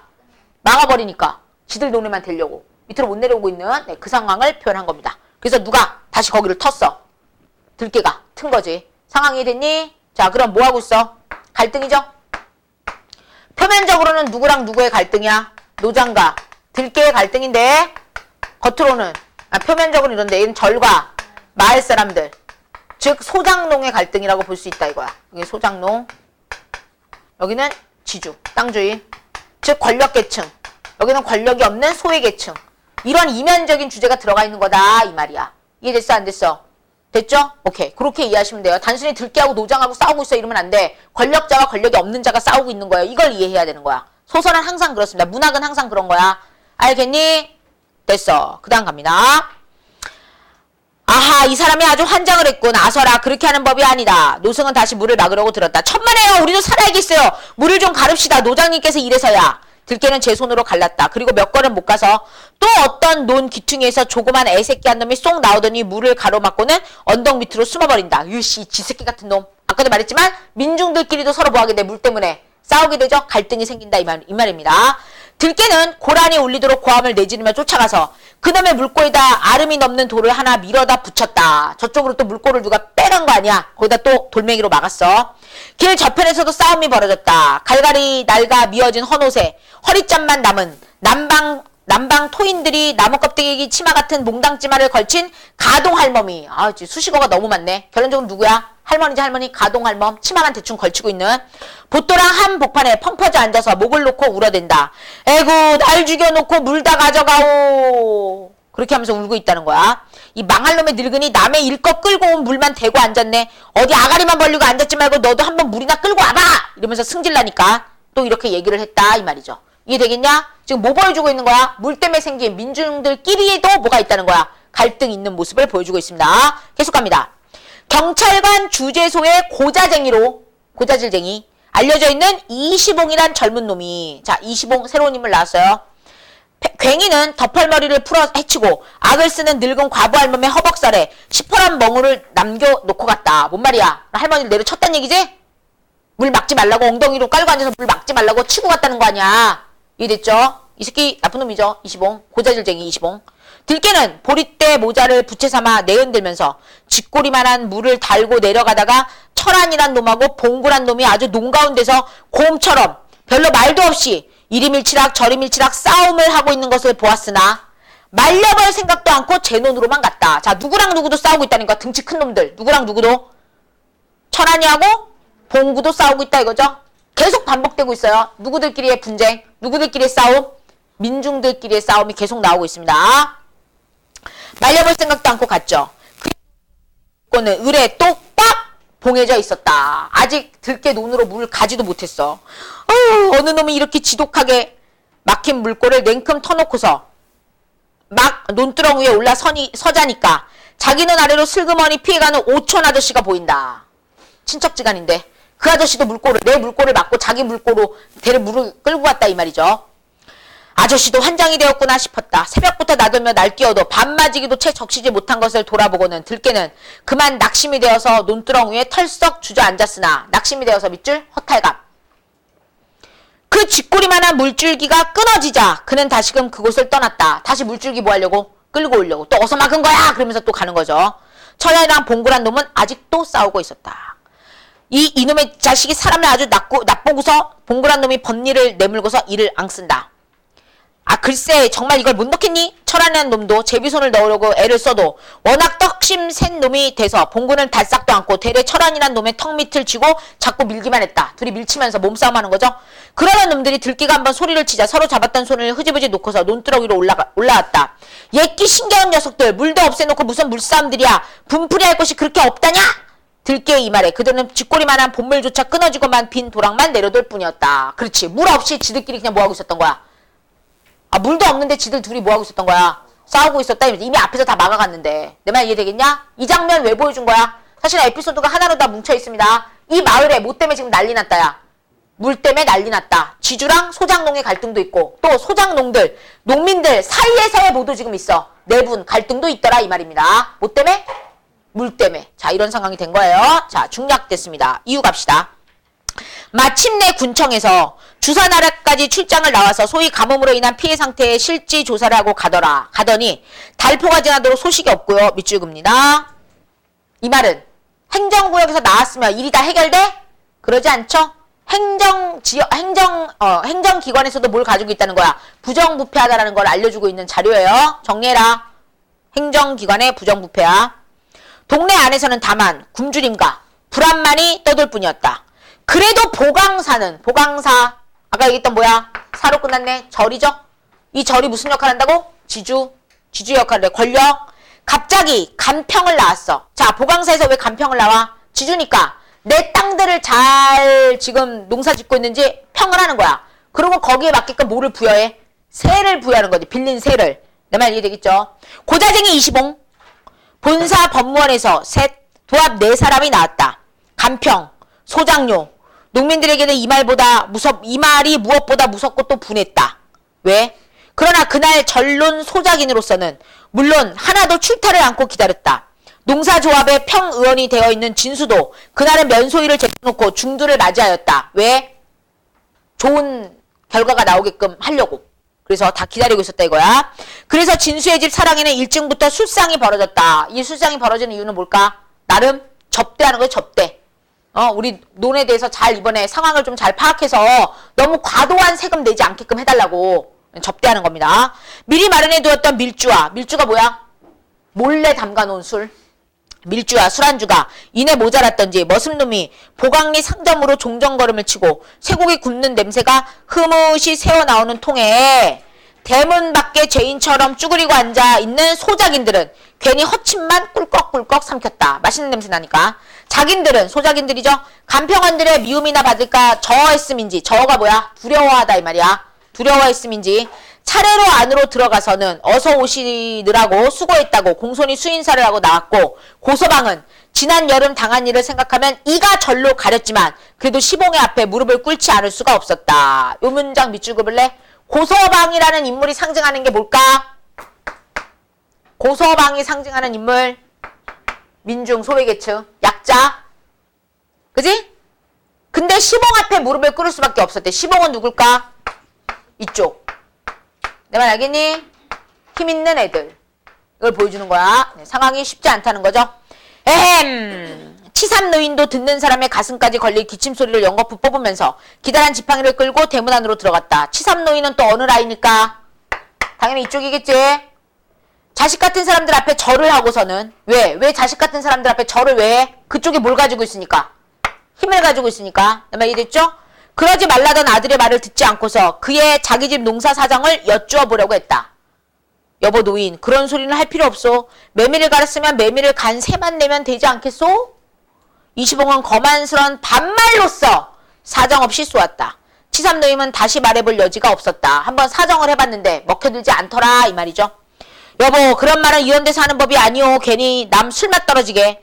곁에 앉은 중하나가 뒤에 따라 핀잔을 하는 바람에 화가 더 치밀었으나 진수의 권하는 말에 치삼노인은 다행히 무사하게 밖으로 나왔다. 그러나 허참 복받겠다고 멀쩡한 자기 논 시주에 놓고 자기 논 시주 밑줄거 이게 선생님 아까 얘기했지? 자기 논을 복받겠다고 절에다가 뭐 한 거야? 시주 헌금한 거다 이 말이야. 내 말 이해됐니? 자기 논을 시주에 놓고 저런 서름을 받다니 하는 젊은 사람들의 말도 들은 채 많채 뼈만 왈왈 떨리는 다리를 끌고 자기 집으로 돌아갔다. 무슨 노인? 무슨 노인? 치삼노인. 뭐에 속았어? 종교에 속은 거지 이 사람은. 근데 복받겠다고 이렇게 했다가 당했다 이 말이야. 다른 사람들은 그래도 진순의 집 대문 밖에 노우거지상을 하고 앉아서 어서 술이 끝나기를 기다렸다. 그러다가 덜어는 투덜거리며 돌아가고 잡담이나 하고 고누나 두던 누군 친구들도 나중에는 역시 불평이 나왔다. 제기 간평을 나온 겐가 술을 먹으러 나온 겐가 아무 작정을 모르겠군. 머리끝이 희끔희끔한 친구가 이렇게 불퉁하니까 곁에 있던 까만 딱지가 글쎄 말이야 이것들이 또 노늘랑 둘러보지도 않고 앉아서 소장료를 정할 거 아니야? 아예 보지도 않고 술 마시고 그냥 거기서 앉아서 그냥 뭐 한다는 거야? 소장료만 정한다는 거죠? 제대로 현실 파악을 해 안 해? 안 하죠? 부정적인 모습, 부조리한 현실 말하는 거야. 제기, 우리 논에는 또 안 가겠군. 자, 작년에도 앉아서 새만 잔뜩 먹이더니 이 나쁜 갠실 새끼들 욕지거리가 막 나오는 거지. 상황 무슨 상황인지 알겠죠? 네. 그런 모습을 보여주는 작품이었습니다. 자, 이미 앞에서 계속적으로 얘기했는데 관련적으로는 농촌의 무슨 형식을 보여주는 거야? 부조리한 네, 농촌의 현실을 보여주고 있다. 특히 모랑 모의 대립관계를 잘 인지해야 돼. 물을 둘러싼 권력층과 농민들, 소작 농민들, 소외계층 간의 갈등이 있었습니다. 알겠지? 두 번째는 누구랑 누구 사이에도 또 갈등이 있어. 그 물 때문에 농민과 농민 사이에도 또 갈등이 있어요. 연대하지 못했죠. 여기 부분에서는. 나중에 연대합니다. 횃불 들고 보강사를 향해서 올라가거나 다 같이 길게 줄 서가지고 저항하러 가는 겁니다. 렐라! 이러면서 연대하죠. 그때는. 근데 아직은 그 장면이 안 나왔으니까 농민과 농민 사이에서도 뭐가 있다는 거야. 갈등 요소를 가지고 있다. 이렇게 정리하셔야 됩니다. 알겠죠? 마지막은 보강사를 향해서 다 같이 갑니다. 집단을 옆에다 끼고 횃불 들고 위협하러 가는 거지. 안 그러면 불 지른다 막 이런 거 아니야. 그죠? 네, 그런 상황까지 네, 가게 됐다. 이렇게 이해하시면 됩니다. 자, 시점 정리합시다. 나라는 인물 없으니까 여하튼 간에 몇 인칭 시점으로 봐야 돼? 3인칭. 인물의 마음속 생각 읽어 안 읽어? 안 읽었나? 중간중간 화가 나서 억울해서 분해서 이런 말들 나와 있거든. 기본적으로 무슨 시점으로 봐야 된다? 전지적 작가 시점으로 봅니다. 알겠죠? 그 다음에 농촌 내 농민들의 그런 억울함과 분노감을 표현하기 위해서 속어, 비속어의 사용도 있습니다. 그 다음에 배경 묘사. 가뭄이 얼마나 심한지 배경 묘사가 두드러집니다. 서정적인 아름다움을 보여주는 게 아니야. 현실이 얼마나 모한지를 보여주기 위한, 비참한지를 보여주기 위한 네, 묘사적 방식이 있었다라는 것도 기억합니다. 이해됐어요? 네, 됐습니다. 자, 되셨으면 정리됐고 문제 풀어봅시다. 1번. 윗글에 대한 이해로 가장 뭐한 걸 골라보라 그랬어? 적절한 걸 고르라고 했네요. 자, 선택지 1번 보세요. 홍수는 사하천 농민들의 고통을 극복하는 계기 몇 말이니? 진짜 홍수 아니었죠? 그냥 물꼬를 잠깐 뭐 해준 거야. 저수지를 하나 열어줬을 뿐인 겁니다. X. 두 번째, 폭동은 TC가 안고 있는 사회적 모순이 해결되는 계기였어? 그건 아니었죠? 네, X. 3번, 분풀이는 사회적 모순의 원인에 대해 다르게 판단하는 인물 간에 발생한 대립을 의미하고 있다. 인물 간의 대립? 원인을 다르게 보는? 관련 없죠? 4번 보세요. 간평은 본래 주어진 역할과 달리 농민의 상황을 배려하지 않는 방향으로 역할이 변질되고 있다. 맞습니까? 그러지. 왜? 땅은 보지도 않고 어디 안에서 술상 앞에서 술 마시다가 간평을 해버렸다는 거 아니야. 땅에 대한 평가를 해버렸다는 거 아니야. 그리고 소작률을 정해버린 거 아니야. 그럼 농민들의 현실은 반영이 된 거야? 안 된 거야? 안 된 거죠? 그래서 가장 적절한 설명은 몇 번이다? 4번이다 라고 보시면 되겠네요. 자, 2번 갑니다. 기억에서 미음에 대한 설명 억구풀이죠. 자, 밑줄 기억. 상대의 태도에 화를 참을 수 없는 인물의 불만이 느껴진다. 확인해봐. 상대의 태도에 화를 참을 수 없는 인물의 불만. 맞아? 떼었으면 떼었지 할 수 없다. 맞죠? 차라리 내 돈 뺏어가 이 말이죠. 두 번째 니은은요. 상대방의 행태를 받아들이지 못하는 인물의 절박함이 느껴진답니다. 절박함 느껴지니? 날 뭐 해놓고 가래? 죽여놓고 물 가져가라 그랬으니까 죽여놓고 절박함 느껴집니다. 세 번째 디귿은요. 상대방의 힘에 눌려 옴짝달싹할 수 없는 인물의 다급함이 표출됐대. 다급함 느껴지냐? 아 글쎄 이거 정말 못 놓겠니? 놔라고 그러고 있죠. 네 맞네요. 4번 리을. 상대방을 권위가 없는 존재로 여기는 인물의 과시적 태도가 표출된대. 리을 볼까요? 자 리을은 어떤 태도였어? 이런 목소리네.